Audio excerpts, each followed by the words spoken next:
Jack was always part of the hotel. You know that final shot in The Shining? The black and white photo from 1921 showing Jack Nicholson's face smiling among the party guests?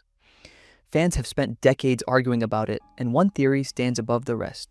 Jack Torrance was never a new caretaker. He was always part of the Overlook Hotel. The idea is that the hotel absorbs souls, trapping them in an endless loop of service. Every time someone dies there, their spirit becomes part of its history. Jack's line, "I've always been here," I've always been here. isn't metaphorical, it's literal. He's being reincarnated by the hotel, doomed to relive the same spiral of madness and murder forever. This explains why he feels such an immediate familiarity with the place, why the ghosts recognize him, and why the Grady butler tells him, "You've always been the caretaker." Jack isn't losing his mind. He's remembering who he truly was all along. The sunken place is real, not metaphorical. Jordan Peele's Get Out is loaded with symbolism, but there's a theory that takes one of its most disturbing elements, the sunken place, completely literally. Most people see it as a metaphor for racial oppression, the feeling of being trapped in silence while someone else controls your body. But fans argue it's more than that. The Armitage family's hypnosis and brain transplant procedure don't just replace the host's consciousness, they actually imprison it. The sunken place isn't just in Chris's mind, it's a real psychic space where victims' souls are still conscious but trapped, watching helplessly as someone else lives their life. It explains why Logan, the black man at the garden party, freaks out when Chris takes his picture. The flash briefly frees his trapped consciousness from the sunken place, giving him control again for a few seconds. It's a horrifying thought, that every host is still alive somewhere inside, screaming forever with no way out. Peter was always the Demon King. Hereditary feels like a slow descent into madness, but some fans think the ending, where Peter becomes the host for Paimon, the demon his family was worshipping, isn't really the moment he's possessed. According to the theory, Peter was Paimon from the start. Clues are scattered throughout the movie. His grandmother's cult members call him Charlie. His little sister's name, as if they've been confusing the two from the beginning. After Charlie's death, Peter immediately begins to display strange behaviors, blank stares, strange voices, violent sleepwalking, but more importantly, Annie, his mother, admits she never wanted him. That resentment might stem from her subconscious awareness that he was wrong, even before birth. By the time the movie reaches its final moment, Paimon isn't taking over Peter, he's reclaiming his rightful body. The cult's rituals were just a process of awakening what was already inside him. Everyone was tethered. Here's one that flips the entire story of Us upside down. Everyone assumes the tethered, the red jumpsuit doubles living underground, are failed clones of the surface population. But a popular fan theory says it's the other way around. In this version, the tethered are the originals, and the people above ground are the clones. When the government's cloning experiment collapsed, the surface world became populated by artificial copies who escaped their underground creators. Over generations, those above forgot their origins, while the true humans, the tethered, were abandoned below. That's why the movie constantly mirrors actions between the two worlds, dancing, fighting, killing.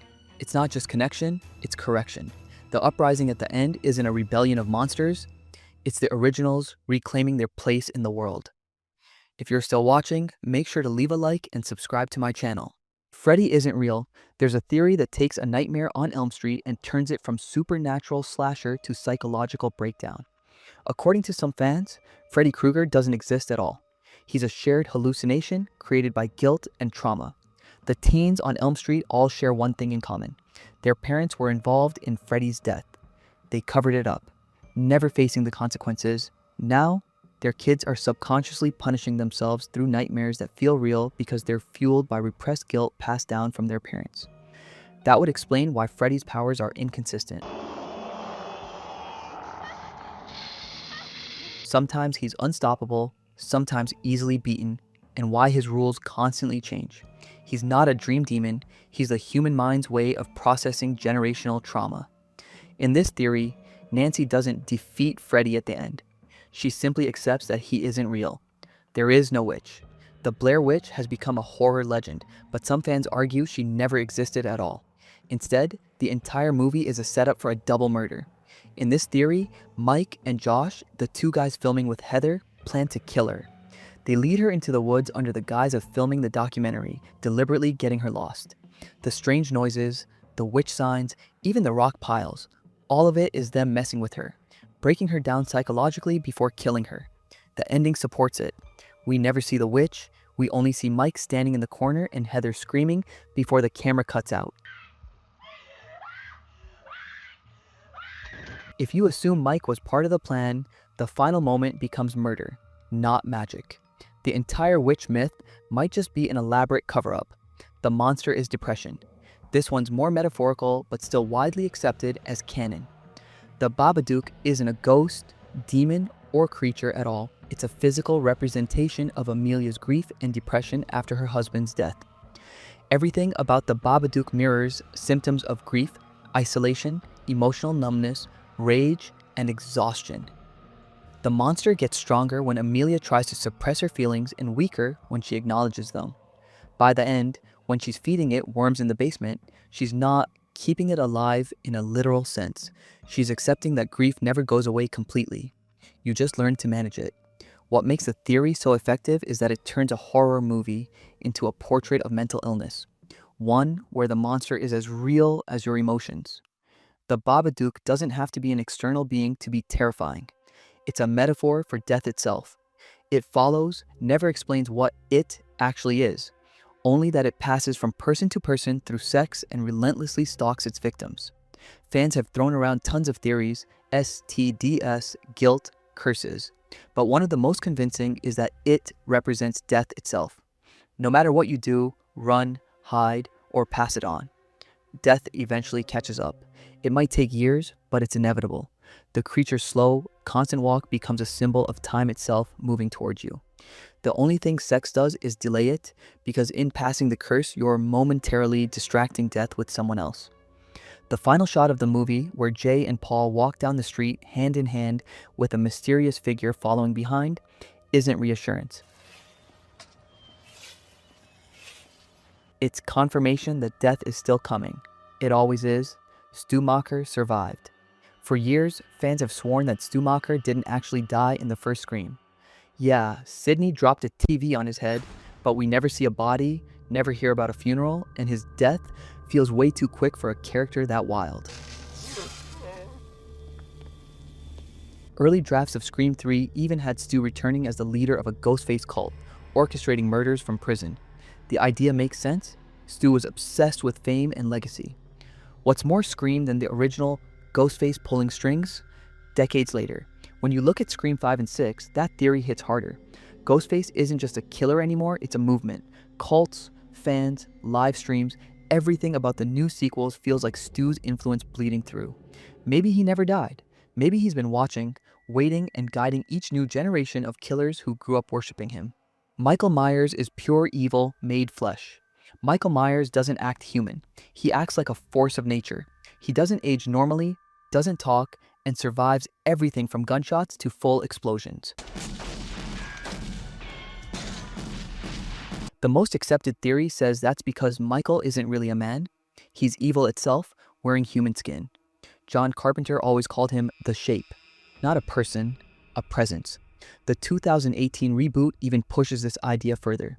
The more people believe in his legend, the stronger he becomes. It's not physical, it's metaphysical. Fear fuels him. Killing Michael doesn't work because you can't destroy an idea. Every generation that retells his story, every person who stares into that blank mask, keeps him alive. Michael isn't just stalking babysitters, he's feeding on belief. Death is learning from you. In Final Destination, death is supposed to be random, but by the sequels, its accidents are way too specific. The theory goes that death isn't just hunting, it's learning. Each survivor gives it new data. It watches how humans adapt, what we fear, and how we fight back. The first film's traps are simple: freak accidents with fire, water, and electricity. By Final Destination 5, death's setups are intricate Rube Goldberg machines. It's evolving like artificial intelligence, upgrading with each failure. That's why the timeline loops perfectly at the end of Part 5. Death's not starting over, it's perfecting the design. Every survivor just helps it write the next chapter. The Jigsaw Cult theory. John Kramer is the face of Saw, but even before his death, his traps were too advanced for one man dying of cancer to manage alone. Fans believe Jigsaw wasn't a lone genius. He was the founder of a secret movement. Amanda, Hoffman, Logan, every apprentice claims to continue his work, but each one adds their own methods, their own victims. The traps keep evolving long after Kramer's gone, suggesting something bigger. A network. A jigsaw cult built on the idea of testing people's morality through pain. The cults we see in Spiral and Jigsaw hint at this. The teaching spread like a virus, copycats and disciples keeping the ideology alive worldwide. Jigsaw may have died in Saw 3, but his philosophy became self-sustaining. It's not one man anymore, it's belief. The Warrens are the real curse. On the surface, Ed and Lorraine Warren are heroes, exorcising demons, saving families, and collecting cursed artifacts. But look closer, and every case they touch gets worse. In Annabelle, their influence spreads through the doll. In The Nun, their past connects to the evil itself. Even their artifact room is basically a horror museum keeping cursed objects in one place, like a time bomb waiting to go off. The theory says the Warrens don't fight demons. They attract them. Whether they mean to or not, their constant interference and need to prove the supernatural keeps evil active. They're not cleansing the world, they're feeding it stories, believers, and fear. The real curse might not be the demons, it's them. Samara isn't the villain. Most people see Samara as a vengeful ghost punishing anyone who watches her tape. But some fans think she's not evil. She's a victim trying to communicate. Watching the cursed tape forces you to experience her trauma, her abuse, her death, her loneliness. The 7-day countdown isn't a threat, it's a test. If you understand her and pass her message on, she lets you live. If you ignore her pain, you die. That's why Rachel survives in the end. She spreads the tape, keeping Samara's story alive. The curse isn't revenge, it's remembrance. It's all a government cover-up. Here's a theory that flips the Texas Chainsaw Massacre completely upside down. The Sawyer family's been killing for decades, yet somehow the police never shut them down. How? Fans think it's because the government knew about them and let them continue. Maybe the family's slaughterhouse doubled as an illegal disposal site for unwanted bodies, test subjects, or missing persons. Local authorities turn a blind eye because it's convenient. Texas Chainsaw 2 even hints at corruption when law enforcement downplays the killings. It's not just about cannibal hillbillies, it's about how small-town institutions protect the monsters next door. Leatherface isn't the mastermind, he's the muscle. The real horror wears a badge. The Further is Purgatory. In Insidious, the astral plane called the Further isn't just a dream dimension, it's Purgatory itself. Every ghost trapped there isn't random. Their souls reliving their regrets, unable to move on. The red-faced demon acts like a warden, feeding off those who linger. When Dalton and Josh travel there, they're not sleepwalking. They're trespassing into the space between life and death.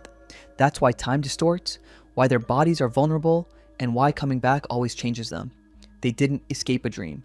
They escaped limbo and brought something back with them. The ghost loop theory. At the end of The Others, Grace and her kids discover they're dead, but that revelation might not free them. It traps them. Fans believe every new family that moves into the house restarts the haunting. Grace forgets who she is, the cycle repeats, and each ghost sighting from new tenants is just the previous version of her haunting again. The tragedy isn't that she's dead, it's that she'll never stop reliving her own story. She's stuck in an endless loop, doomed to scare new families for eternity. If you enjoyed this video, make sure to like and subscribe.